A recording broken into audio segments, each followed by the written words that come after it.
Sunday. Good day, everybody. Madam Clerk, call this meeting to order. Attorney Brown. Thank you, Mayor and Commissioners. We will request a motion to go into executive session for the discussion of personnel, pending and potential litigation, and real estate. Motion. Second, so moved. So moved. Motion to approve. Madam Clerk, we have a motion by the Commissioner from the 3rd and the second from the Commissioner from the 7th. Let's vote. Hey, madam. What's up, y'all? How you doing? You got him a cafe? What you drinking today? Cold enough for it, isn't it? You drinking in the summertime too? We get started now. What's green button for? The go-go bird? Yep.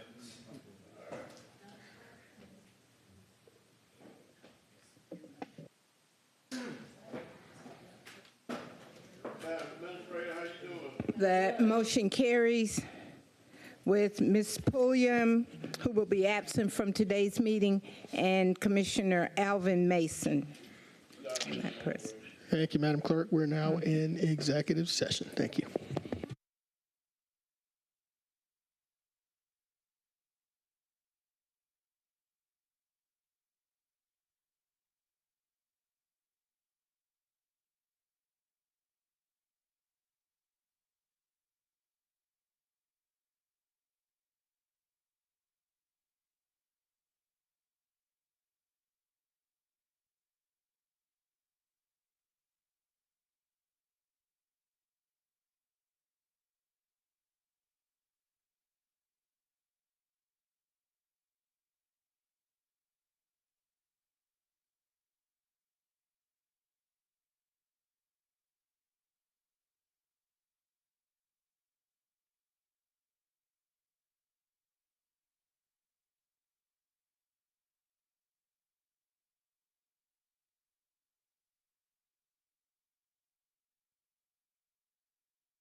Ladies and gentlemen, thank you all for being here today. Madam Clerk, I call this meeting back to order. Yes, sir. Yes, sir. Attorney Brown. Thank you, Mayor Johnson. Commissioners, we will request a motion to execute the closed meeting affidavit. So moved. Second. I have a motion and a proper second. Madam Clerk, we're voting.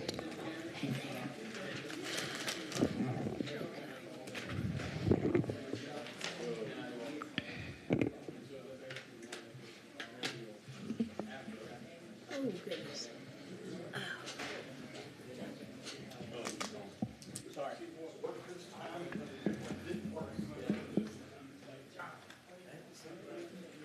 Mr. Lewis is not here. Mr. Bobby is not here.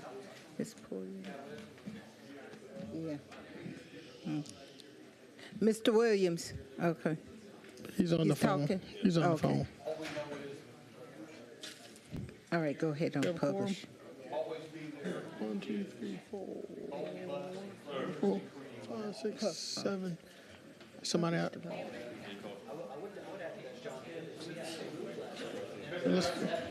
We got 7. All right.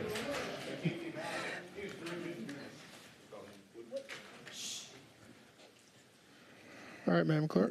That motion carries with Ms. Pulliam and Mr. Lewis out, Mr. Bobby Williams voting yes. Thank you, Madam Clerk. Attorney Brown, are there any motions as a result of our executive session?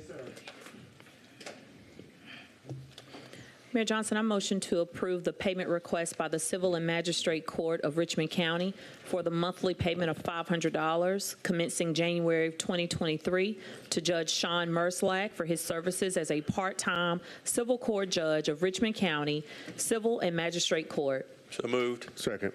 All right, Madam Clerk, I have a motion and a proper second. We're voting.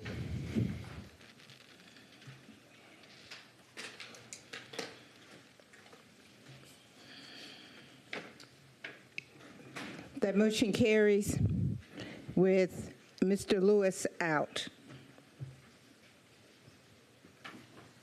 All right, Madam Clerk, I'm sorry. Attorney Brown. Thank you, Mayor Johnson. We will request a motion to approve a resolution authorizing the settlement of all claims of Interstate Storage LLC in the aggregate amount of $35,000 payable to Interstate Storage LLC and Mark A. Cleary as their attorney. Further authorizing the administrator to disperse the amount of $35,000 waiving Augusta, Georgia Code of Ordinances sections in conflict for this instance only and for other purposes. So moved. Second. All right, Madam Clerk, there's a motion and a second. We're voting.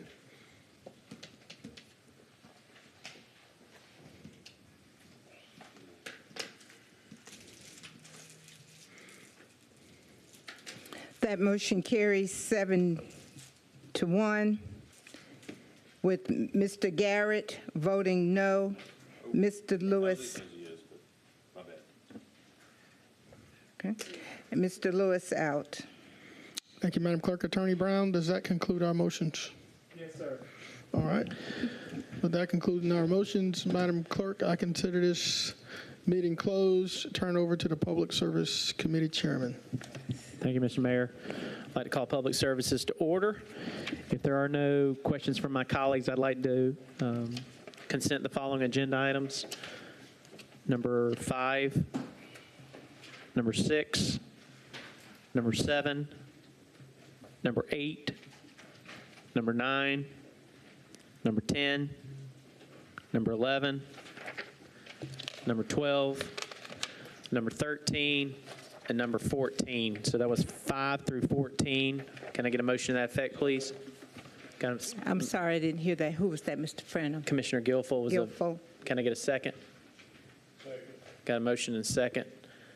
Mr. Bobby Williams. Voting, please.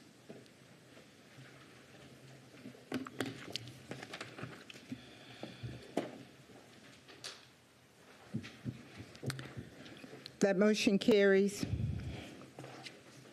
Agenda item number 1, please.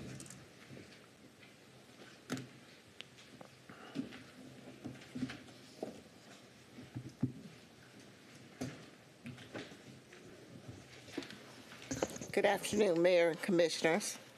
Our first item is a new ownership, existing location, alcohol number 23-56. It's a request by Sanjoy Day for a retail package beer and wine license to be used in connection with EZ Stop and Shop located at 2160 Martin Luther King Boulevard. This application has been approved by Planning and Development and the Sheriff's Office. Do we have any objectors to this alcohol petition? None noted. Sir, if you could state your name and address for the record, please. Hello, my name is Sanjay Day. Your address, home address? My home address, Yep. 914 Collier Road, apartment 1104, Atlanta, Georgia 30318. Okay. Can I get a motion?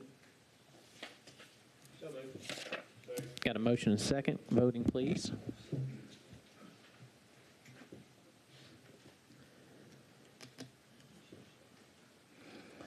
It's unanimous.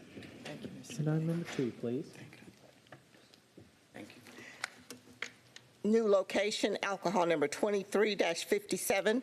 It's a request by Frederick Neely for an on-premise consumption liquor, beer, and wine license to be used in connection with Studio Neighborhood Bar located at 473 Broad Street. There will be dance. This application has been approved by the Planning and Development and the Sheriff's Office. Do we have any objectors to this alcohol petition? None noted. Please state your name and address for the record, Mr. Neely. Frederick Neely, 1224 Pine Street, Augusta, Georgia. Thank you. Can I get a motion to approve, please? Got a motion and a second. Voting, please. Looking good today. Thanks, sir. Agenda item number 3. Our next item is a new location.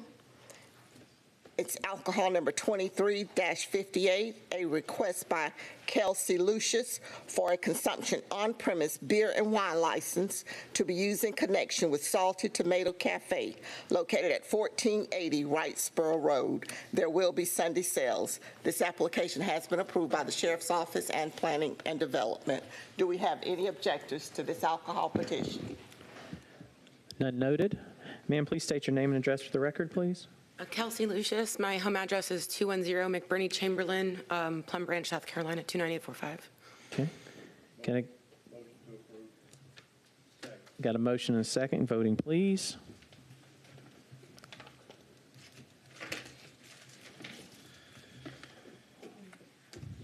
It's unanimous. Agenda item number 4. This is a new location.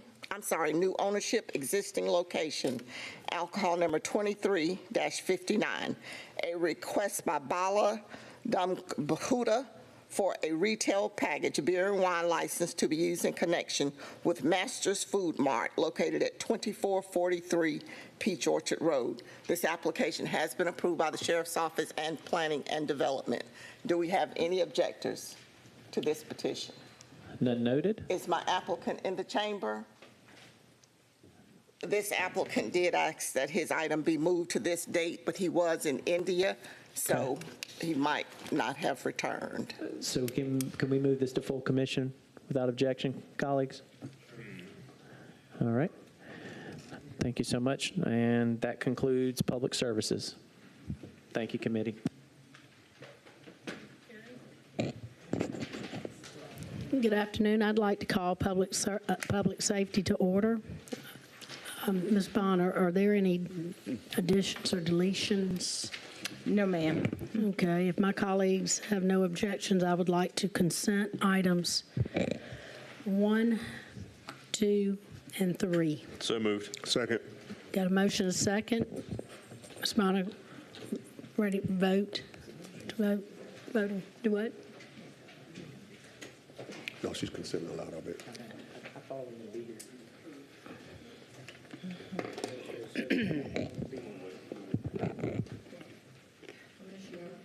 Commissioner, Mayor Pro Tem, Mr. Mayor Pro Tem. voting? Okay. It's unanimous. Okay. Well, that was quick. I'd like to end public safety. Thank you.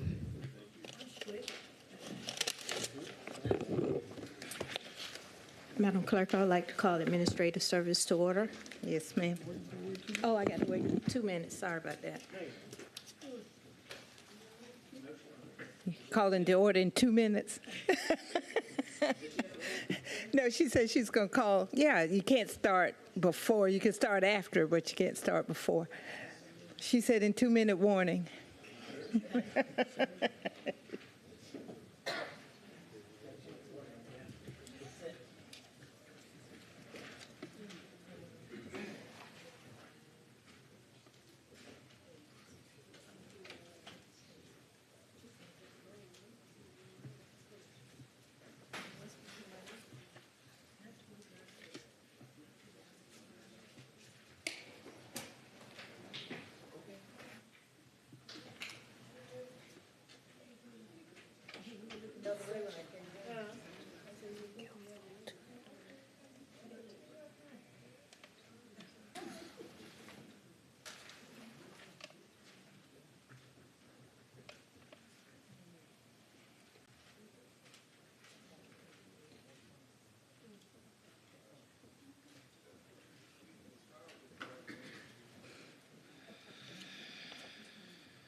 Madam Clerk, I would like to call administrative service to order.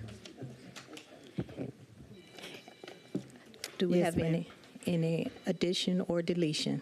No, ma'am. If it's okay with my committee members, I would like to consent 1, 2, 3, 6, 7, 9, 11, and 12.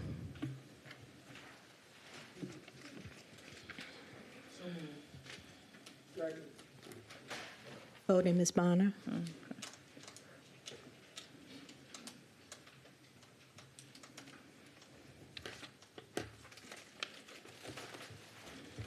It's unanimous. Thank you. Ms. Bonner, I'd like to go from top to bottom, please. Okay. That brings us to item number 4.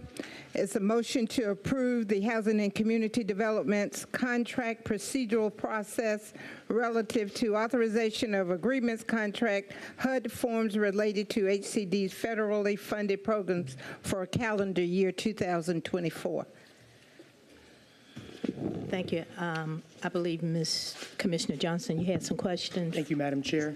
Director Wiltshire, just wanted you to go down this form and kind of give us a scope of what this is about so that we can all be on the same page about what you're requesting today. Yes, sir. Madam Chairman, members of the committee, Mr. Mayor, other members of the commission.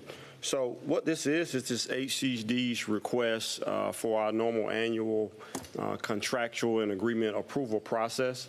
Typically what we do is every year come before you and say, can we follow the same process? What we provided for you today was a flow chart. City of Augusta is an entitlement city. It's a participating jurisdiction, which basically means that the City of Augusta receives a direct allocation of federal funding on an annual basis. Typically, through an annual action plan, we sort of spell out in regards to exactly what this funding will be used for, case in point, small business development, rehabilitation, so forth and so forth. So what our process is regardless of what the project is the project is $5 or $500,000 from a federal standpoint outside of real estate, we bring that project to you as an agenda item. And upon your approval of that agenda item, then we quickly move to the actual contract and agreement process. All contracts and agreements are signed by our administrator, by the HCD director, as well as signed by the office of the mayor. Motion to approve. Voting, Ms. Bonner.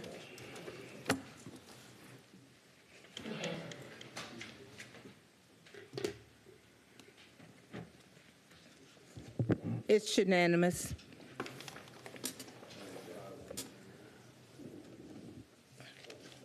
Item number 5 is a motion to approve the Housing Community Development's Laney Walker Bethlehem Revitalization Project Contract Procedural Process relative to authorization of agreements, contracts, task orders for calendar year 2024. Mr. Johnson. Thank you, Madam Chair. The same thing. Same thing. All right, motion to approve. Voting, Ms. Bonner.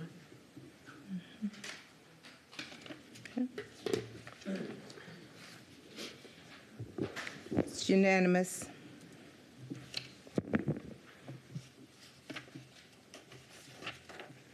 Item number 8, a motion to approve Housing and Community Development Department's request to enter into a MOU with TDJM, TDJREV, and TDJF for potential development of a healthy food establishment in the Laney Walker Bethlehem area. Thank you, Director Hawthorne. Thank you so much for bringing this to it. I think we have some good news, but I just want you to tell what you can say with this development in the Laney Walker Bethlehem. Yes, ma'am. Thank you, Madam Chair. So I think the agenda item sort of speaks to the continued progressive work in the Laney Walker Bethlehem neighborhood based on a revitalization plan that was enacted back in 2008. At that time, the charge of the commission to HCD was to work in partnership and in leverage and gap filling to be sure that we're transforming a neighborhood truly back into a thriving community. I think over the past 10, 15 years, we've been able to, in partnership, been able to deliver on that from a housing perspective. So now we're pivoting.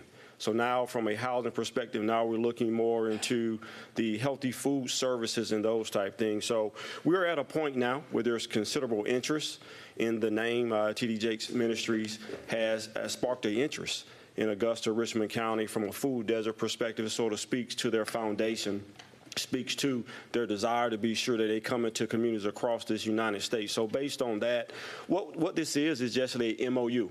We want to continue those conversations based on who we're talking about. We dare not be in the community having that conversation, but rather be transparent and come to this body to say, hey, we just want to continue this conversation to sort of put together in content and in concept what we feel like is the best healthy food choice for Augusta, Richmond County. I think we have one person in the queue, Commissioner Johnson. Thank you, Madam Chair. Director Welch, I want to thank you.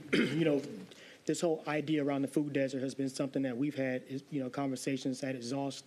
The commission is certainly, can share the same sentiments. The Laney Walker, Bethlehem area and the surrounding areas remain a food desert, and this will absolutely help us get to a better place. Thank you. And so, Madam Chair, with that, I want to make a motion to approve. Voting, Ms. Bonner.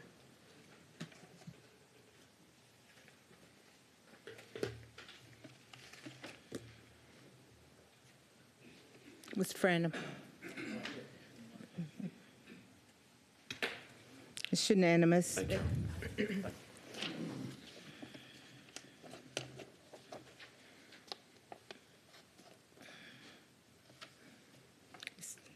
Did I skip? 10. Approve proposed priorities for fiscal year 24 state legislative session. Madam Administrator. Thank you, Commissioner Scott. In an effort to remain proactive as far as it relates to our state legislative matters, I've met with all of the department directors and obtained a priority listing from them as to what they feel would most positively affect their respective units in relation to, again, state legislative matters. I have a listing of 7 items that I'm presenting before you today, some of which are also in support with ACCG, as well as some of the items noted have been noted as priorities as of 2023. So I'm asking your approval for us to proceed with these items. If there are any that you would like to add to the list, we could do so now. But this list would then be forwarded to our local delegation for them to consider, as well as our lobbyists with Holland and Knight.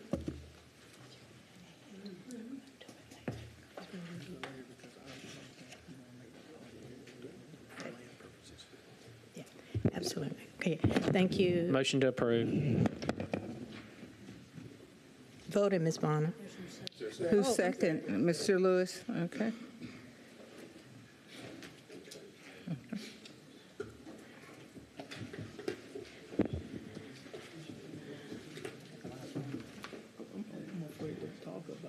It's unanimous. Thank you. Madam Clerk, I believe that's all for administrative service. Yes, ma'am. Thank you. Thank you. Madam Clerk, we'll call Engineering Services Committee to order. Are there any additions or deletions? No, sir. Thank you, Madam Clerk. I will present a consent agenda of items 3, 4, and 7 at the will of this committee. Motion to approve. Second. We have a motion and a second. Is there any further discussion? Hearing none, commissioners will vote by the usual sign.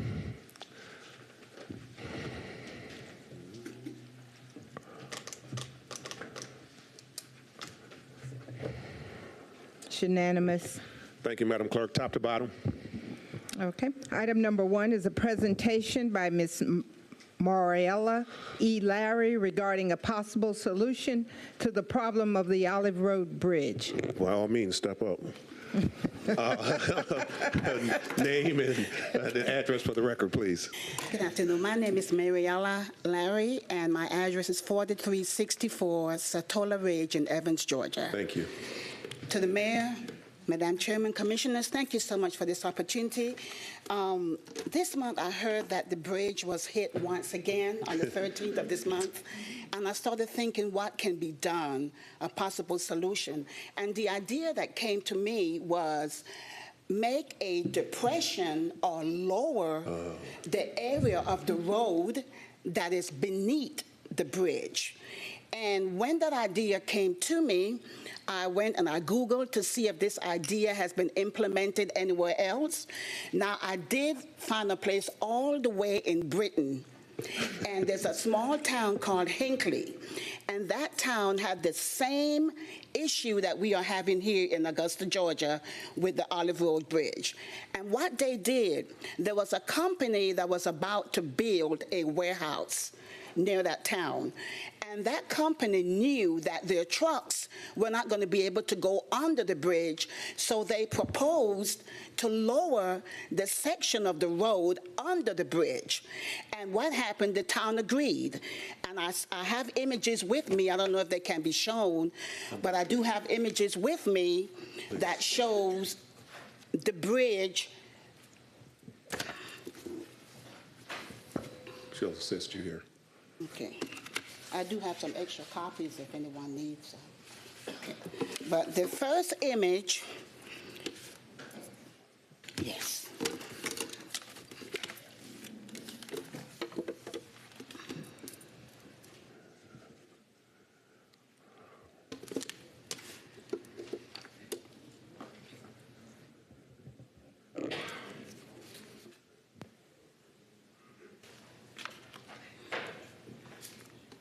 Now that's the bridge. The first image shows the bridge as it was.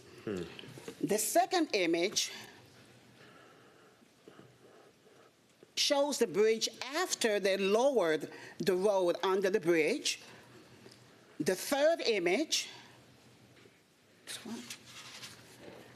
shows traffic now going under the bridge. And if you look carefully, you may not be able to see it very well, but there is a clearance of the trucks going back and to and fro under the bridge. Then the last picture is our bridge here in Augusta, Georgia, the Olive Road Bridge. And I'm suggesting to see if this can be implemented in this area. And I believe if it is, I believe it will be a long-term solution, not only for Augusta, but for CSX. And so that's what I'm here for today, to see if this will be considered as a possible solution for the problem that's been happening over at the bridge on Olive Road. Thank you. Thank you, Ms. Larry. Can you just stay there just for a second? Can we, well, it should be John Ursery, I would imagine. Our traffic engineer here. John, can you speak to that? Yes, good afternoon, Mr. Mayor, Commissioners. This is an idea that has been brought up before. It's a good idea, but unfortunately, the water table in this area is about 6 to 8 inches deep. So there's a creek in a wetland area not too far behind that picture there that you see up on your screen. So we would have to lower the bridge several feet in order for it to be practical. So it would just be a big puddle of water all the time. And there's really no way to keep it pumped out without a lot of expense and a lot of work. So yeah, this is unfortunately, this is not something that we could implement at this location. Commissioner Guilfoyle? Thank you, Mr. Chairman. I would like for people to understand that a lot of ideas has been brought forth before this commission, before the Traffic Engineering Department, that we are held and bound by certain rules and guidelines set forth by GDOT, Georgia Department of Transportation. Since the last meeting we had, Mr. Urshery has been working on trying to find a solution to the problem as well. And hopefully he has come up with something. Last time I spoke with him, he had a suggestion to use. But I do thank you for coming before us, ma'am. Sure, I appreciate it. John, would you be happy to enlighten us? Sure. If I could get the overhead projector on this side to work, I have some pictures to show.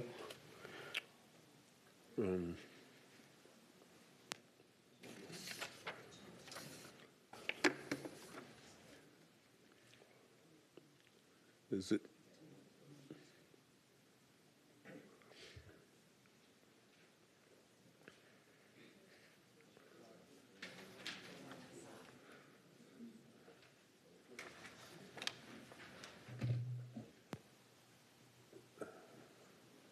I believe it was a month ago, maybe a couple months ago. I don't really remember. But Commissioner Guilfoyle asked me to look into this device here. We've all seen several pictures, several versions of this picture. This is called a chain curtain, and what this device does is it's basically a traffic signal pole and a traffic signal arm, but instead of hanging signal heads on it, you hang chains on it, and then the bottom of the chain, or the little plastic pipe that's at the bottom of the chain, is at the same level as the structure. So the idea is you hit this first, and it warns the driver, it'll hit the top of the vehicle, and you warn the driver that, hey, there's something up ahead that's at this height.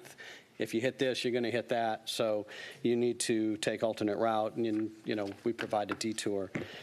So this device has been implemented in several areas across the country. There's one in Washington State, there's one in San Antonio, Texas, and this one is in Kansas City, Missouri. And there is also one very similar in Cobb County. So this is not the first time that this device has been implemented in the state of Georgia. Last time the question was it an approved traffic device?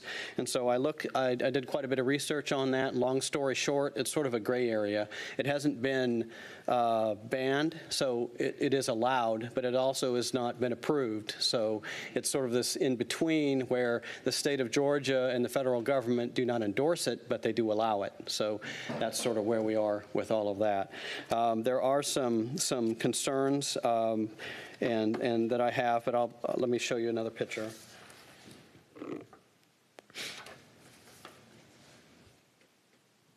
So one issue is the wind and weather and vehicles, obviously, that would strike it do cause some issues with the chains tangling up. So it's a maintenance issue. That would be something that we would constantly have to address if we were to install this.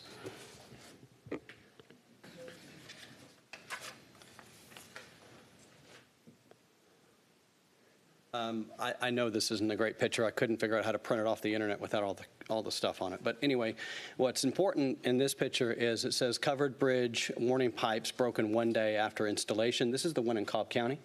And so they had it up for a whole day, and somebody hit it. So that's something that we would have to expect if we were to install a device like this. What about any liability to the city when we're talking about these types of hanging pipes? Because this is not, and again, I'm not a lawyer, but because this is not an approved traffic device, it's not specifically approved by the state of Georgia, we would have to bear that responsibility. Commissioner. And so let me show you one other thing. So I did call, again, I don't want to belabor this. I did actually call the traffic engineer for Kansas City, Missouri, and he said that this device is effective. Now, the one you're seeing on the picture, that's also the one in Cobb County.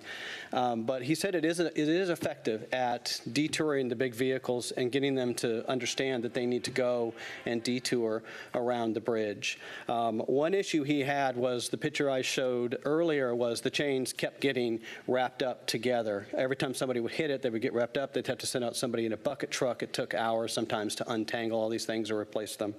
So they actually came up with an alternate design, which I'll show you now.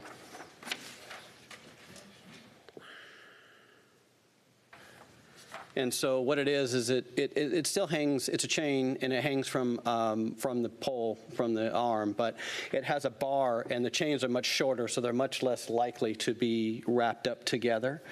And so the last couple questions that I asked the traffic engineer from Kansas City, Missouri, was it effective? And he didn't know, because they were in the process of replacing the old ones with this one. And the installation date was sometime in December. So this hasn't been tried yet, but this is their modified version of what they already have. And then the second question I asked him was, how much does it cost? And so this is probably what everybody wants to hear. This device that you're looking at on the screen is $100,000. Our device would be slightly smaller because they have a 4-lane road, we have a 2-lane road, so it would be scaled back. So my best estimate, my best guess for what it would cost to install one of these in Richmond County at the Olive Road Bridge would be somewhere between $60,000 and $80,000. The reason why that price is so high is because the signal, it's basically traffic signal hardware. The post, the arm, the concrete base, all that stuff is based on a traffic signal, which is a state-approved device, and it's designed for 100-mile-an-hour winds and, all this stuff that makes it almost impossible to knock over. So so that's what I came up with in my research, and I'll leave it there. All right. Commissioner Williams? Yes, sir. We still have some hard-headed people. They'll hit the chains and just go right on through and hit the bridge or what have you. So, Mr. Ursher, what would we need to do if we wanted to have some type of fine? If you go through and you still hit the bridge even after you've been warned, let's say if we wanted to implement $500, $1,000 fine for that. So will we vote on that? Is that something we would need to go to the sheriff for? What would we need to do? I don't know of anything in the Georgia code that I've read that would allow us to give a fine for striking something that's at a height that's below the standard. That's really more of a question, I think, for the attorney than it is for me. But the Georgia code outlines what you can give fines for, and there's a whole section in the Georgia code about speed limits and how you enforce the speed limits and what device you use to enforce the speed limit. But there's nothing in there about this type of fine that I know of. What do you go to attorney? Mr. Attorney, can you weigh in on that? Yeah. Oh, somebody drop out for a second. Yes, Chairman Mason, legal will have to look into that if that's the will of the body to research if the commission is actually considering such a device. However, I believe the purpose of the device is to be a deterrent. I do not believe a fine would be deterrent. Well, I'm not saying the fine by itself. They have the mechanism, and if you hit the mechanism and you still go through and you hit the bridge, I think the only way that we're going to get people to really take a look at what they're doing is that we got to hit them in the pocket. Yes. I believe that would seem to be logical if it is determined if people repeatedly hit the bridge, which I doubt. Well, I'm just saying, I think we need to have something like that in place. So, yes, sir. If we do this, I want to take a look at that. All right, thank you, Commissioner Williams. Commissioner McKnight? Yes, quick question. Thank you. I wanted to ask, John Ushery, if we were to go with the device that you showed us, what, you said it was about 100,000? It'd probably be about $60,000 to $80,000 because we scale ours down. It's smaller than the one I showed you. So that means we would need one on both sides, each side? All of it? Not necessarily, because almost every bridge strike has been from the side heading, I think it's north. You're coming from Martin Luther King Jr. Boulevard Avenue, and you're heading north towards the bridge. I cannot recall in my 8 years here someone striking the bridge from the other direction. That's new news to me. Okay, well, that was my question. Thank you. Commissioner Garrett? Thank you, Chairman. Question for John Ushery. Since you brought up the fact that no one seems to hit it coming from the opposite direction, are the same warning devices on both sides? Yes. We have the same level of warning, the same number, mostly the same number of warning devices. Now, that if you do approach it from the other direction, there aren't flashing yellow lights on the span wire, but the flashing, the stop signs with the LED beacons and the warning signs with the LED lights embedded in them, those are on both sides. So we've tried to treat both sides equally, but just if you go back and look at the accident history, there has, at least again to my knowledge, in the last 8 years or so, there has not been a strike on the bridge coming the other direction. So looking at the device you showed us that you think that could be a possible preventative measure, what would be the process for this commission to take to move forward with procuring this apparatus? We'd have to work together with the Director of Engineering, and we'd have to find the funding source. There's only, we've run into this issue before, but there's only a couple of manufacturers who make traffic signal devices, traffic signal poles, arms, all that. So we'd have to order it, and then it would be several months before we would receive that. Sure. But the Kansas City, Missouri traffic engineer did also give me his supplier, so I know who built his. Well, and knowing after the gentleman from CSX came and spoke to us a few months ago, he told us what their costs that they incurred nearly every time the bridge is struck. Mm-hmm. I would almost say this is almost worth a conversation with them to maybe potentially split the cost with them to see if they would be willing to go in with us to help prevent further strikes on the bridge. And I agree. And the real issue is not our road. The real issue is their bridge, which our road happens to pass under. Right. But we've had that discussion before. Well, I'd like to make a motion that we move forward with trying to possibly procure this apparatus. Second. We've got a motion and a second. Commissioner Guilfoyle. That was. All right. Well, let me interject something here. If in fact this was put up, and you've already stated that it's not an apparatus that is sanctioned by the state, and then if we were talking about fines for an apparatus that's not sanctioned by the state, and I guess this would be more for the Attorney Brown, what say you about that? At this point, legal would request that we be allowed an opportunity to work with engineering as well as risk management to further work this idea out. We would not like for it to go forth immediately and maybe give us 1 month to come back with the best option that we can find. Okay, and I have one more question for Mr. Ushery. The location in which you are, this apparatus will potentially go, is there an area where, like, if they hit it, then they realize, okay, well, I'm not going to make it under the bridge. Is there an area, a turning point where they could turn off before they even get to the bridge?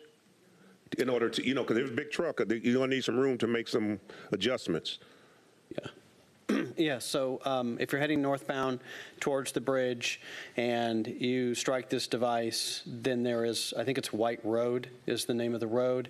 You would make a left, which is how the detour currently sends you. All the signs currently send you that way anyway, if you're a large truck. And you would turn left on White Road, go over to Kissingbauer, and then you can go from there wherever you want. Okay. All right, very good. Any other discussion? All right, first I want to say thank you to Mrs. Larry for bringing that forward to us. We certainly do appreciate that. We have a motion and a second. Without any further discussion, commissioners vote by the usual sign.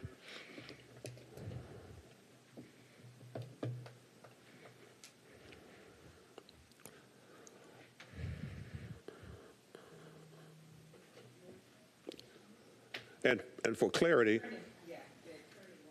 yeah, okay. Motion was to proceed with procuring the recommendation of the traffic engineer regarding the traffic device and to allow legal and risk management to study the matter for 1 month before reporting back. And that's what I wanted to make sure for clarity. That was in there. Everybody good with that on the committee? All right. So be it. Thank you so much. It's unanimous. Next item, Madam Clerk. Item number 2, a presentation by Ms. Linda Williams regarding trash and litter and the need for a sign and speed bumps at the front entrance of 3400 block of South Kensington Drive. All righty. Ms. Williams, please come on up. State your name and address for the record. Yes, my name is Linda Williams, and I reside at 3403 Kensington South Drive, Augusta, Georgia. And I'd like to thank the committee for giving me the opportunity Yes, ma'am. to address the issue of the trash and the speeding in the Georgetown area.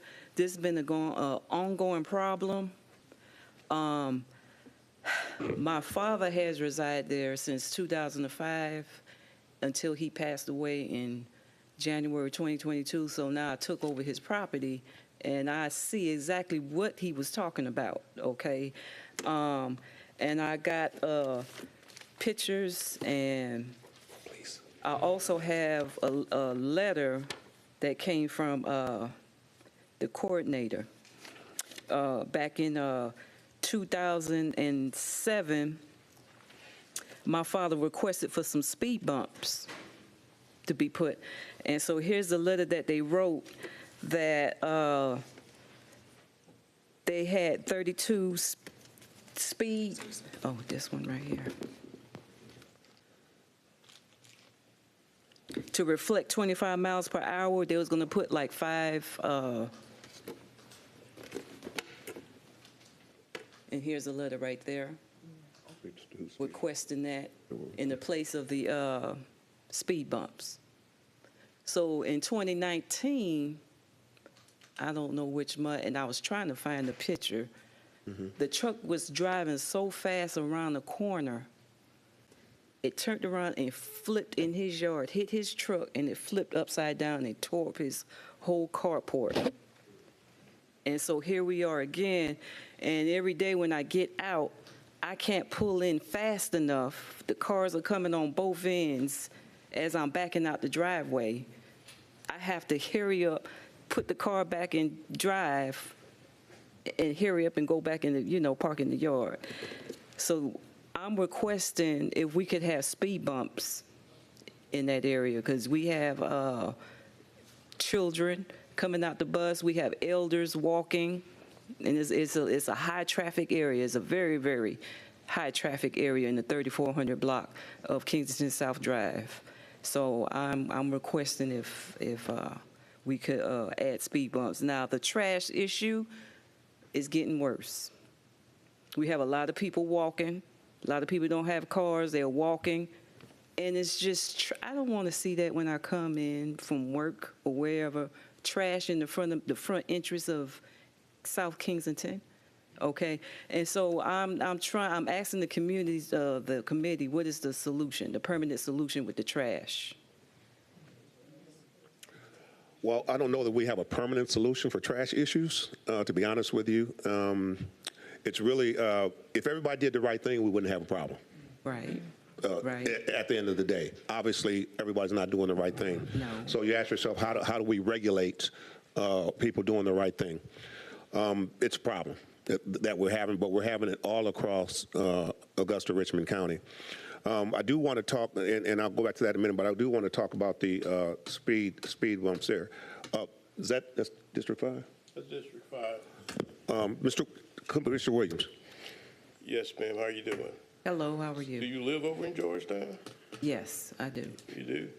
Well, we've done 3 Mr. Urshree, can you come up to the podium? Come on up, Mr. Usher.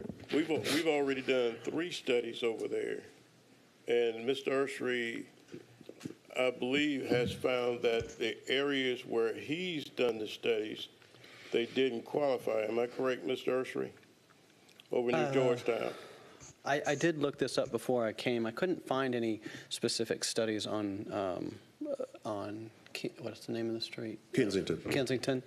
But I'd be happy to set up another one. We can do it fairly quickly. Okay, where did we do the study? We did the study on Georgetown Drive, did we not? Yeah, we did, yeah, right off. Did 2 on Georgetown Drive. Yeah, we did, yeah. So where is Kensington? Down the street and around the corner? It's like the main interest of Georgetown, Kensington South. It's further to the west right. of where we were before. It's further west down. Well, he can set up to do a study of Kensington, and before you go exchange information with Mr. Urshree, and he can get out there and let you know exactly, when he can start your study. Now, as far as the trash is concerned, I mean, you're supposed to call 311, see if you can get them to come out there. If you I have done that.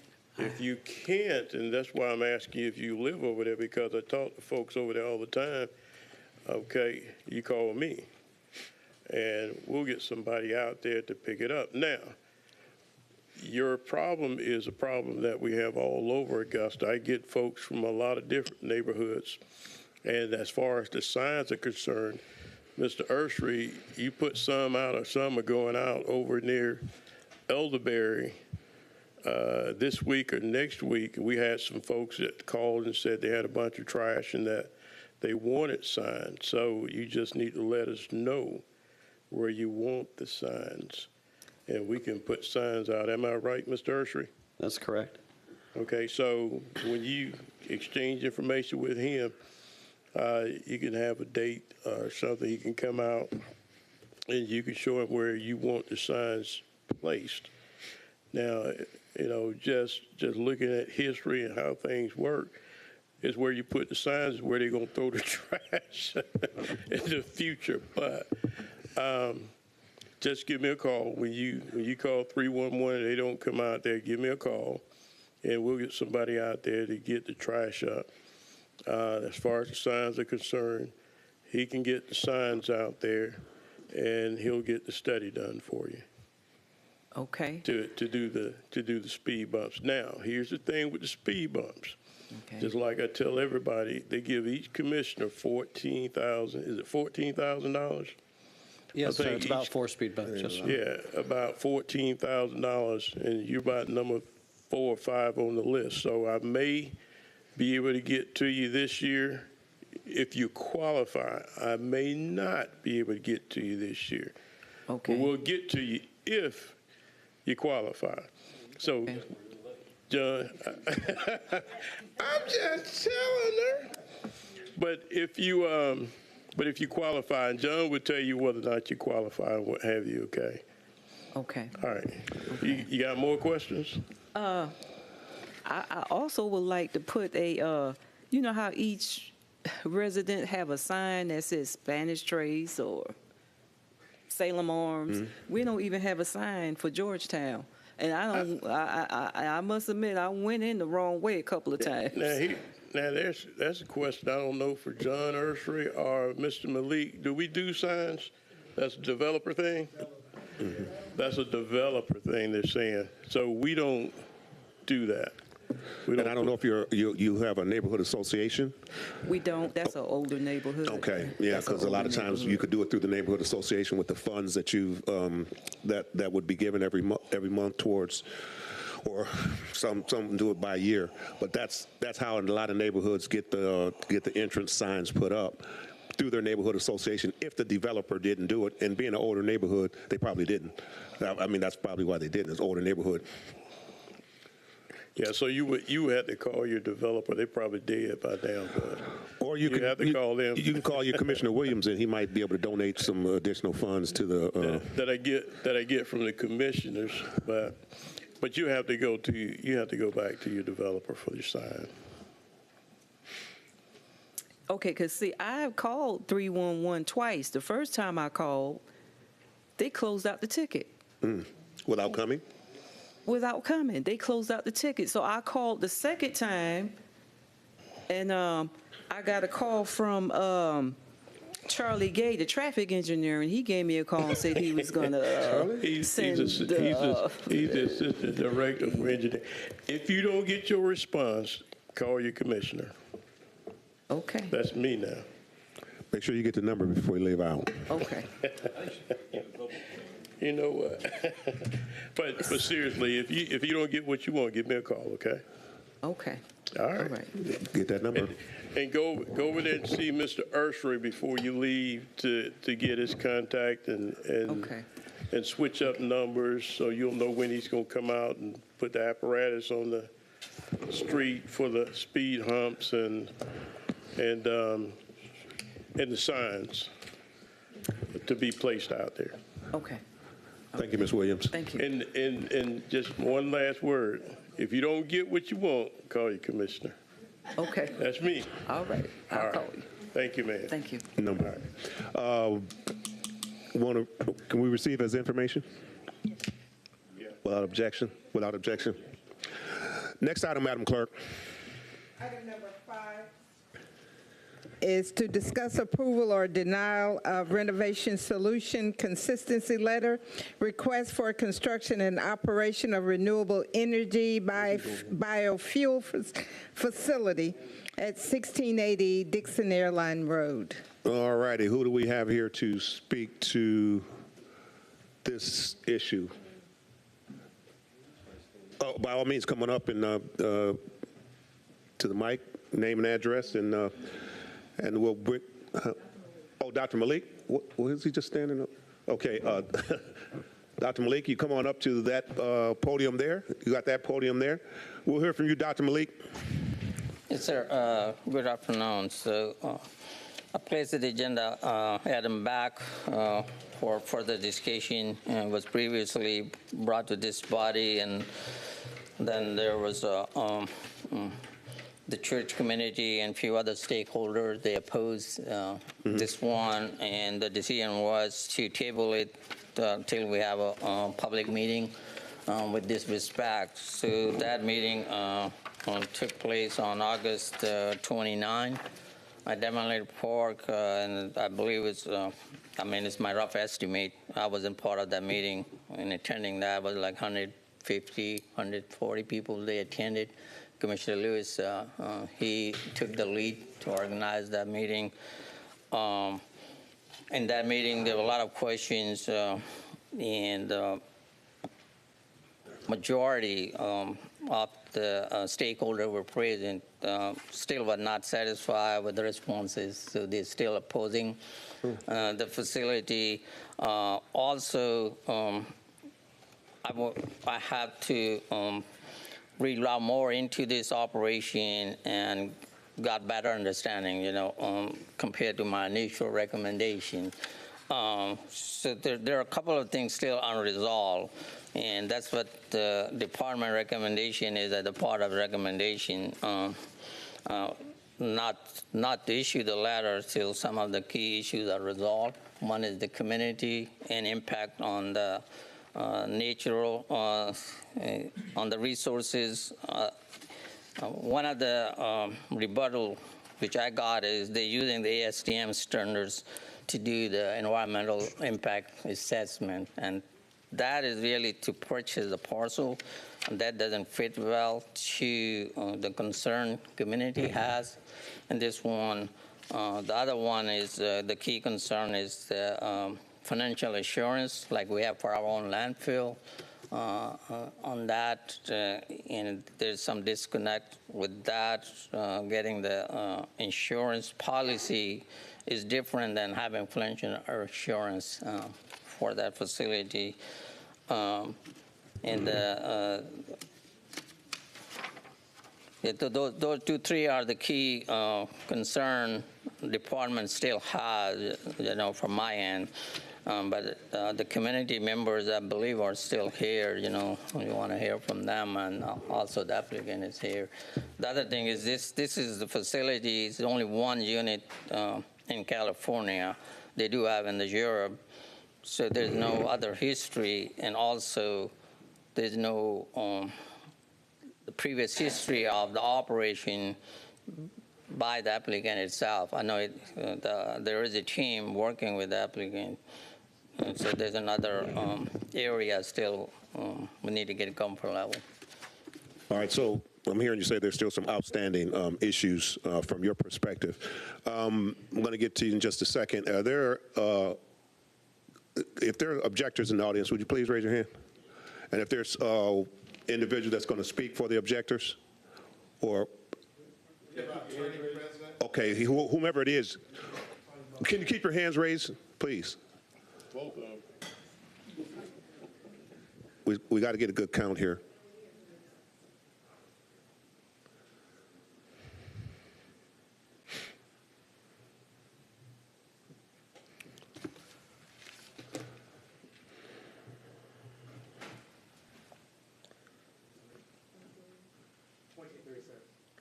$23. Okay. We're going to go supporters? with Commissioner Mason. She counted 4 extra, so we'll go with 27. 27? If that's okay. 27. Okay. And raise your hands for supporters of this. Okay, we got to give fair. Okay. All right, so very good. Now, we got that out of the way? No So- objectors, so? There were no two. supporters? There were 2. 2, okay. We're good? We got objectors and we got supporters. 27 and 2. All righty then. Sir, go ahead and state your name and address for the record. Yes, Mr. Mayor, Mr. Commissioners, I appreciate the opportunity to be here. My name is Ben McElrath. I'm a resident of Richmond County, Georgia, 51 Conifer Circle, Augusta, Georgia. It's 30909.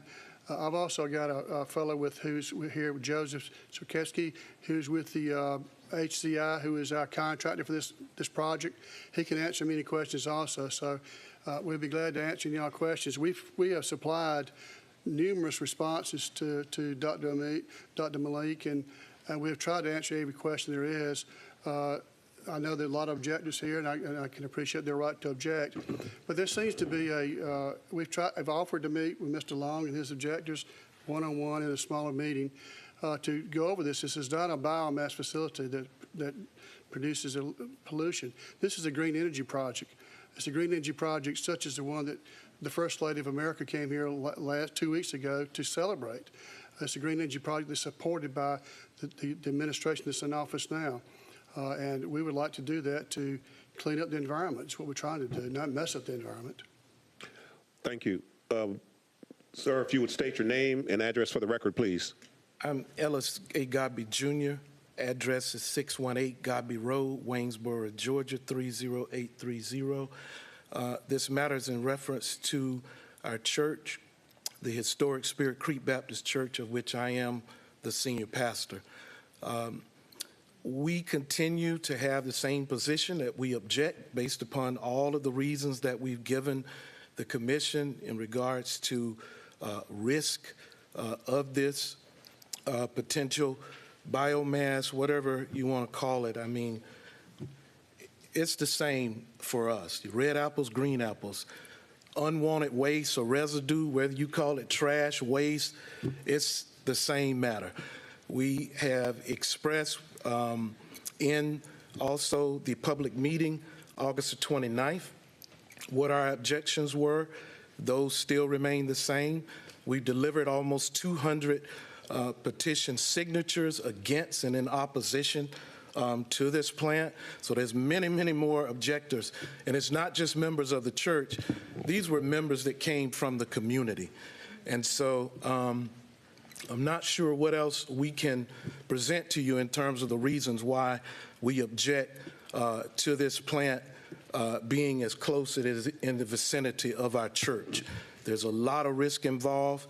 We're a high-risk community already. This is a traditionally African-American church, one of the oldest in the nation.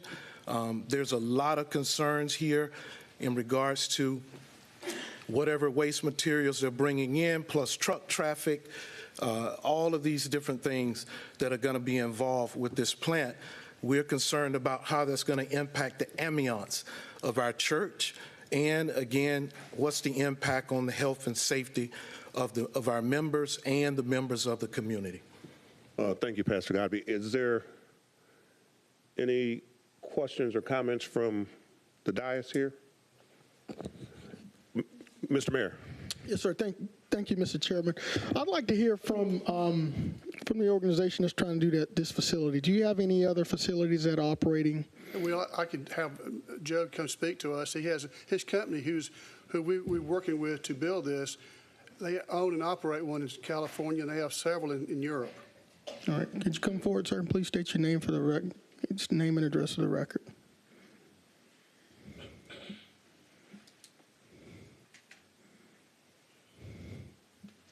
Hello, Mayor. Hello, Commissioners. My name is Joe Sepkowski. I live at 580 Big Bend Trail, Sugar Hill, Georgia. I represent Hitachi Zosen Nova, the technology provider for this particular project, and I'm happy to answer any questions you have regarding the technology. How many of these projects do you have that's already either under construction or under production as we speak now? Is that in the U.S. or globally? In the U.S. In the U.S., we own and operate a facility in San Luis Obispo, California. And we also have already built a similar facility in Escondido, California, same technology. We're currently developing another project in Minnesota with the same technology, also handling MSW as part of the feedstock. Both of those organizations under the same corporate name and structure as you're proposing here for Augusta? No, sir. Okay. Could you? The Renovatio Solutions is its own company that's developing the project. We, as a technology provider, we provide our technology and our systems to any developers of projects. We also develop our own projects globally. So our connection with the Renovatio Solutions is we are a technology supplier. You're the technology supplier, so you won't actually be here producing anything. You're just providing the technology for them. We currently are going to build the plant, so provide technology, construct the plant, provide training for the organization, and depending on, we may also have a contract to operate the plant as well. Mr. Chairman, I think that's it for my questions. I'd like to, get more information about, how they performed in other locations throughout the United States, just for reference, just for us. All right? Sure. Thank you, Mr. Mayor. Thank you. Pastor Godby, you have legal representation here as well? Yes, we do, Commissioner. Attorney Jack Long is here. If you want him to come up, he can. We're going to ask a couple more questions, but we can bring him up. Commissioner Garrett. Thank you, Chairman. I actually have a question for the gentleman that was just up at the podium. In regards to some of the things that you were talking about, for those of us that don't know what you're doing, what is MSW? Municipal solid waste. Okay. And so when you're processing that, what sort of materials are we talking about? I mean, are you taking all of our waste and you're going to try to convert it in some sort of energy? You said you're a technology provider. How do you get technology out of municipal waste? Well, the proposer of the project will also be purchasing a MRF, which is a system that separates the organics and the recyclable materials. Our company takes the organic fraction of MSW, and we process that in an anaerobic digester, which produces biogas. And this biogas is then upgraded to pipeline quality, is then injected into the pipeline. Okay. And so what about the unused items that, are going to be discarded on the other end? So there will be recyclables that come out of the system as well, which can be sold as a product like any other recyclables, metals, paper, cardboard, et cetera. The digester itself will produce digestate, which is a soupy mess, but we dewater that material, and then we also then dry it Where does the dewatered part go? That occurs within the facility itself. So that's all enclosed. All the odors that are caused by anaerobic digestion are all within an enclosed building. So dewatering facility is all inside this building. The solid digestate can then be used as alternative daily cover at the landfill. Okay. And just my final question, Chairman, why Augusta? Why do you want to build that here? That's not a question for me to answer, sir. I mean, I can only speak for the technology. That's a question for Ben. Okay. Want me to answer that? I guess you're them. I'm them. Yeah. I'm not sure that helps Well, clarify things for us up here about who they and them are, but. I said Ben. Ben. Oh, Ben. I'm Ben. Not them. Oh, Ben. my bad. Well, I'm here in Augusta, and we've been looking at waste recycling for years. I've been with Dr. Malik's friend to India to look at a waste plant there. I've been to Korea. I've been to South America. I've looked at, for the last 15 years, I've looked at waste recycling. The reason I'm doing it is we're throwing away waste. It goes to a landfill. Landfill create methane. Methane gas goes into the environment. It's not very good. It's very harmful. I know that we sell some gas from the landfill here, but anyway, this is a green project. It's to help the environment. And I've been looking, and this is a system. We've looked at different things. We looked at all kind of processes, and this is economically, it's not cheap. It's a $40 million project, which will generate a lot of money for Richmond County, Georgia in taxes. The Augusta Richmond County Development Authority gives you a breakdown of what your project costs if you do a industrial development bond versus not doing an industrial development bond. And we aren't going to do an industrial development bond, but they give you a breakdown how much you can save in taxes for 1 year. Their projection is we pay $495,000 just in taxes on that one facility. But anyway, going back to your question, I'm here at Augusta. I've been interested for years. I've traveled all around the world looking at them. This is the best process we can find, and we've got lenders calling us, and it's a green project, and we'd like to do it. Okay. And in regards to some comments you made earlier about trying to meet with those that are opposed to this, what has transpired there? Is there a reason why the meeting hasn't happened? Mr. Long, I've written Mr. Long and delivered a letter to him, asking to meet with a small group to go over this. I have not heard anything back, and that's in September. Well, I kind of agree with the mayor on this one that, until those meetings are able to happen and we're able to investigate some of these other facilities around the country, I'm not sure how we can move forward at this time. But. Right. They also, let me mention that, he didn't mention this, but they have some in the United States. They have many of these in Europe. So it's been, anaerobic digestion has been around for many years. They have many in Europe. So and there's one exactly like we're trying to do in Spain, as a matter of fact, which I hope to visit. So in regards to the location, we have an industrial park not far down the road from where you're wanting to build this. Is there a reason why you didn't explore that area? We've looked at different areas, but this again, there's a C&D landfill right next to this, 158 acres between us and any property that the church owns. There's a gas company right down the street from us. It's 10 acres is all we need. It was available, and we had it rezoned. We went through rezoning last year from agriculture to heavy industrial. No one objected to it. Again, we went through the legal procedures to do that. We got FFA approval. We went through that. We've done soil. We've done all kind of tests. And again, it was there, and right next to C&D landfill, which has been approved by this council. Well, it's a little different of having a C&D landfill where you're taking commercial waste and you're talking about processing garbage basically into other usable materials. That's right. So, but it'll all be done inside. And if you remember the conversation around the C&D landfill, it was not an easy pass either. I wasn't involved in that one, but anyway.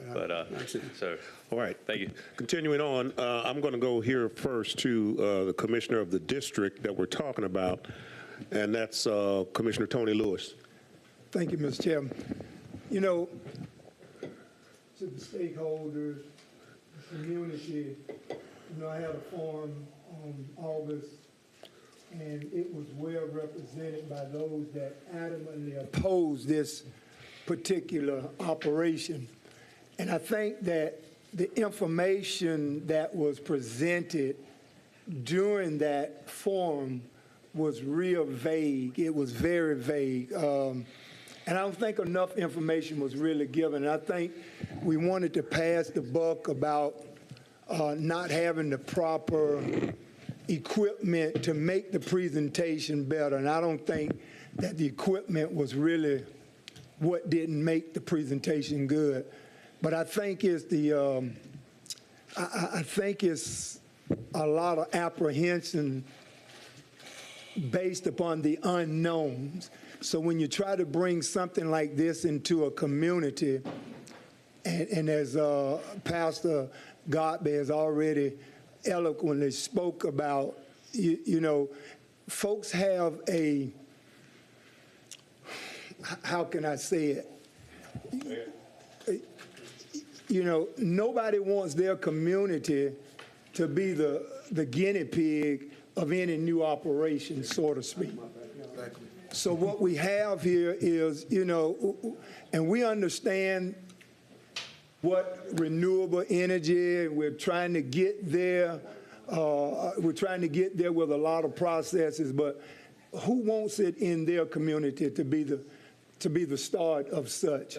But we do have an industrial park here located in Augusta where we have operation facilities that are operating, environmental facilities that are operating, be it gas facilities and other operations that I think that this particular operation can be better suited for as opposed to the current location of where it's trying to go now. We even made mention that at that meeting to the stakeholders that Representative Gladney, myself, would be willing to help you find another location for said operations so that you wouldn't have this particular setting going on today, because what it would entail, it would have allowed you to be able to move in an area that would accommodate you and your operation, but you still choose to want to make this happen on Dixie Airline Road, where there's so much opposition for said project, not only by the church, but by the community in large. I get emails from medical professionals that are opposed to this, and they say they got the information, the studies on how it would impact the community and things of that nature. So I'm here to tell you that I can't support this facility by way of Dr. Malik presenting or providing the letter, that the consistency letter. So I don't know how my other colleagues feel about it, but I represent the 6, and the people of the 6 does not want it in their district, and I stand behind the people of the 6. Are you putting that in form of a motion? Excuse me. Are you putting that in the form of a motion? Mr. Chair, I think the mayor has spoken about what it is that they would like and some other folks would like, but I just want to go on the record saying that I will not support it in its current location. Okay. All right. So now we have Commissioner Guilford. We're going to hear from Attorney John Long. Thank you, Mr. Chairman. Mr. Ben, I think you've seen the writing on the wall, because I do represent the 6 as well, being the 10th Super District Commissioner. And in the past, in 2014, 2015, we actually had a company come in and wanted to do basically, but they wanted to make a biofuel out of our trash product from out at the landfill. And we were open to suggestions, and we actually made revisions and agreed for that company to be placed on the landfill property, which worked hand in hand. The concept was a great idea, but the person who was presenting it had different ideas, if you know what I mean. I mean, he's spending some vacation somewhere right now. And but anyway, with your product that you use, comes from the landfill, wouldn't it be best to be as close to the landfill as possible? Well, that's an idea, but my question there is, Dr. Malik's saying that this will hurt the landfill's operations. You're going to have to talk into the Dr. mic. Malik says that one of the reasons he doesn't want to issue a consistency letter is because of economics that would harm the landfill operations. So I don't understand how we could do it in Richmond County somewhere else and still not affect his economics the way he sees them. Well, I believe the problem is where it adjoins, the property adjoins the historical church, one of the oldest churches in the state. And that's the problem there. I believe you can see it. But what we're doing is trying to. It's not the economics in. Right. I believe what we're trying to do is find a solution to your challenge as well. Hopefully, Dr. Malik could work something out, see if it's compatible, that if we could make provisions or lease some property, et cetera, and work hand in hand like it was going to back in 2015. Well, we'd be glad to talk about it. Again, we've offered to meet numerous times in a private setting that has some more conducive to getting something done. Right. We'll be glad to do that. I'd be glad to meet with anybody at any time. Mr. Ben, thank you. Thank you for your time. Well, I'd love to get a motion on this particular agenda item. John Long, Attorney Long. The only thing I'll say, y'all have a good report from Dr. Malik. I think y'all should follow the city engineer's report. And I think he did a very good job outlining, because he went through 7 issues and responded to the 7 issues that had been raised. So thank you very much if you would just adopt his recommendation. Thank you, Attorney Long. Commissioner Lewis. Yes, sir. Mr. Ben, if there's any way that we can accommodate you with about 10 acres of land at our Augusta landfill, we'd be willing, I think we might be willing to do that, and that would be the most suitable place for your operation around a place that's already operating in that capacity. But nevertheless, Mr. Chairman, I'd like to make a motion that we deny this request. We got a motion for denial. Is there a second? I'll second that. Is there any further discussion? Hearing none, commissioners vote by usual sign.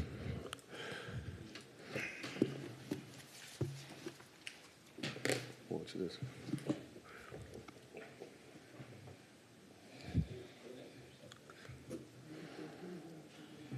That motion carries 3-1 with Mr. Garrett voting no. Next item, Madam Clerk. Item number 6, a motion to determine that the road beginning at the intersection of Doug Bernard Parkway and New Sprint Road and terminating at Graphic Packaging International has ceased to be used by the public to the extent that no substantial public purpose. Madam Clerk, if I could, please, let's pause just for a second as they exit out of the room very quickly and quietly.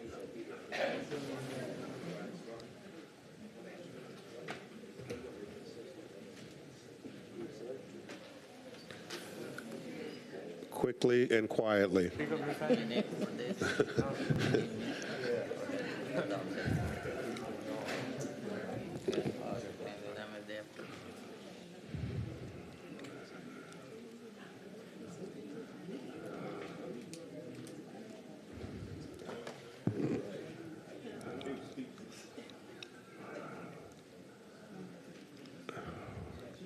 All right, I think they are exiting quickly and quietly as possible. And I think there we go, Madam Clerk. Let us resume. Okay. A motion to determine that the road beginning at the intersection of Doug Bernard Parkway and New Sprint Road and terminating at Graphic Packaging International has ceased to be used by the public to the extent that no substantial public purpose is served by it, or that its removal from the county road system is otherwise in the best interest in accordance with OCGA 3272 with abandoned property to be quitclaimed to the appropriate parties as provided by law, and an easement be retained over the entire abandoned portion for existing or future utilities as directed by Augusta Engineering Department and Augusta Utilities. Thank you, Madam Clerk. Engineering, where is he? Director Malik, please. Yes, sir. Good afternoon. So this part of the process, time to time, Augusta receive requests to abandon the road. This particular road is not serving any public purpose. This is the segment of the road, if you pass the airport going towards 56, it just tee into this facility, and it start from there, New Sprint, and goes into the facility. So I walked the area, I checked it, all that. So we recommended approving this request. There are some utilities, and we're maintaining the easement for that, and that's the request was submitted by the graphic package for their improvement on their end. So you're recommending approval? Yes, sir. Commissioner Garrett. Thank you, Chairman. Question for Dr. Malik. In regards to the condition of the current roadway, graphic packaging is going to take it as is? Yes, sir. Yeah, they're going to take it as is. So. Motion to approve. We've got a motion. Is there a second? Got a motion and a second. Any further discussion?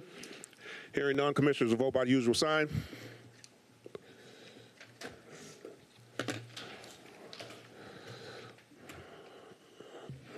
It's unanimous. Madam Clerk, that ends Engineering Service Committee. We stand adjourned. Thank you, sir. We'll wait 1 minute. Huh? Oh. No, it's not. It's not too. Well, it is. I'm sorry. I looked at the wrong time. It's actually 2:20. We can actually start now. All right, Ms. Bonner, we'll call the Finance Committee meeting to order. Are there any additions or deletions from the agenda? No, sir. All right, having no additions or deletions, we'll offer a consent agenda of items number 2, items number 3, item number 4, item number 6. Is there any objection from any members of the committee on that consent agenda? There's a motion. Is there a second? There's a second. Voting, Ms. Bonner.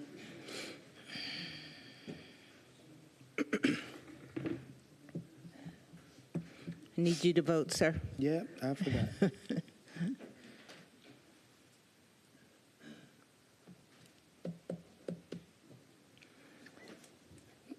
That motion carries. It's unanimous with Ms. Pulliam absent. All right, we'll go from top to bottom. Item number 1. Item number 1 is the Augusta Mini Theater is requesting to reduce the seating of the proposed new theater from 250 seats to 100 seats, a 60% reduction in the scope of the project. All right, Mr. Butler. I saw Mr. Butler in the chambers. Is he still here? I saw him earlier, Commissioner. I don't know if he's out in the lobby. Oh, okay. Commissioner, could you go to another item? We'll come to another item. Okay, Thank we'll come back to item number 1. Let's go to item number 5, Ms. Bonner. Okay. Item number 5 is to approve a resolution of the Augusta-Richmond County Commission approving 1 Public Finance Authority multiple family housing revenue bonds, the Mary Fund Augusta LLC Project Series 2023, and 2, the financing of the Public Finance Authority of a capital improvement project to be located within Augusta, Georgia. Okay, I understand Jim is here. Is Jim here today? That's correct. Attorney Trotter is here as well to speak to this item. While he makes his way forward to answer any questions that the body may have, I'll go ahead and kick it off. Yes, ma'am, please. But this particular item is for the request of Mary Fund Augusta LLC to enter into a bond because their bonding is out of state, and so it was part of their requirements that this particular body approves moving forward with this bond request. Okay. Jim, how you doing? I'm good, Commissioner Johnson. Thank you. Thank you. State your name and address for the record, please. My name is Jim Trotter. My office address is 3615 Walton Way Extension in Augusta. Okay. Can you share a little bit more information about this item, just for the record? Yes. The Mary Fund is a longstanding nonprofit organization based in Connecticut. Their mission is to purchase and redevelop apartment complexes. This is not a redevelopment of the Fox Trace Apartments. I'm not sure of the current name, but I think everybody kind of recognizes them as the Fox Trace Apartments off Wrightsboro Road. Fox Den. Fox Den, excuse me. They intend to rehabilitate, but hold the rents where they are and encourage all of the residents to stay. They want the residents to stay. They do have a charitable organization or charitable aspect of this as well. All the profits from the ownership of this apartment complex are reinvested back into the complex in the form of new amenities. And they also provide rental assistance to the residents for those residents who may not be able to pay rent because they're between jobs or out of work due to medical issues. They do focus on veterans as well if the veterans are in special need to help pay their rent. The reason that we're here to ask for this is not a bond that the city of Augusta is taking on. It is not an obligation of the city of Augusta. It is not a debt of the city of Augusta whatsoever. They're getting their bonding authority actually from a bonding authority in the state of Wisconsin, and they're doing that because this is one of several projects that they are pursuing at the same time, all in one bond. So it has to be approved by the local commission, and I work with Administrator Dowse and her office to bring it to this committee first. When we, if approved, hope to have approval of the full commission next Tuesday. Thank you, Jim. I'm going to go to my colleague from the 10th, Commissioner Guilfoyle. Thank you, Mr. Chairman. Jim, just for the record, Augusta has no liability, responsibility, or held to anything just by signing off on this. Is this correct? That is correct. There's no obligation of the city. Motion to approve. There's a motion and a second. Our Administrator. Thank you, Jim. Commissioner, prior to voting, I would also like for this body to note, if approved today, there will be a public hearing before the commission meetings on next Tuesday regarding this same matter. All right. Thank you, Administrator. Thank you, Jim. Thank you, Commissioner. Voting, Ms. Bonner. There's a motion and a second. Voting.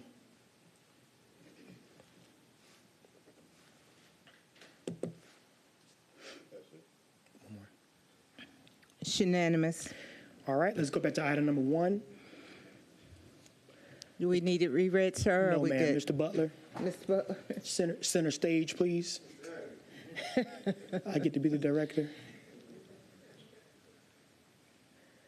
Welcome to the Finance Committee meeting, Mr. Butler. Would you state your name and address for the record, please? Tyrone Butler, 2022 Agnes Street, Augusta, Georgia. Okay. You have the floor. Well, you know that we built the structure over there at the 2548 Dean Bridge Road. And at that time, a 250-seat theater was a part of it. We came up about $1 million short. We raised $3.2 million to build the facility that's over there. And so we've been trying since 2008 to finish the building. We're not building a theater as such, as we are trying to complete the art school for these students. So we started out with 150 seats this time around. Well, first we tried to stick with the 250 seats. Back in 2008, the cost of that was $1.2 million. Presently, it is $5 million. So we had to back down on that one. We went to 250 seats, and that was 2.5. And as you know, we had to August 31st of this year to come up with the balance. The city is holding, as you all know, $1.3 million. And we needed to come up with the balance to get to the $2.5 million. As we got closer to August 31st, we called in the architect, 2KM, Sarah Malden, to reshape, to redesign the building. And he did that, and that's what you see, the 100-seat theater at $1.9 million.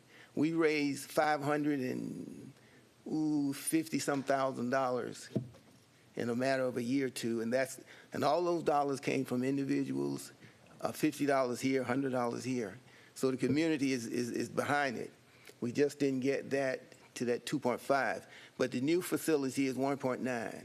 And on August 31st, 2023, we met the deadline of having enough funds to build what I'm showing here you today. Okay. I have a colleague in the queue, Commissioner Guilfoyle. Thank you. Good afternoon. All right. It's been going on for quite some time, hasn't it? Yes, it has. It's actually going on my first time in office. So I see that you have some challenges along the way. Some of the other challenges that you're going to be facing is how you're going to handle your stage and your sound, stage lighting, sound and lighting. Presently, we have at the mini theater portable sound system that we could easily use for that. We also have lighting system that's portable at the Augusta Mini Theater in one of our facilities that we can use. But the goal, of course, is to continue to seek support to have those things permanent to the facility. We have a foundation coming to Augusta December 15th out of Atlanta to come and take a look at the mini theater and look at the possibility of $100,000 to go toward the project. So even though we came to the deadline, we are still raising those dollars so that the goal is to get back to at least to the 150. Okay. Well, I wish you well. I wish success for the mini theater because y'all have really done a lot of good things for our children and looking out for them for the future, and it has been a proven success in the past. My motion is to approve. All right, there's a motion from the Commissioner from the 10th, second from the Commissioner from the 9th. Voting, Ms. Bonner.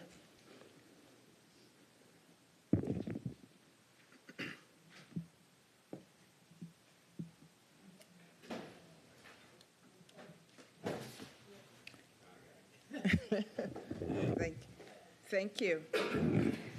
That motion carries. All right. Thank you. Thank you. And that adjourns finance. Thank you all.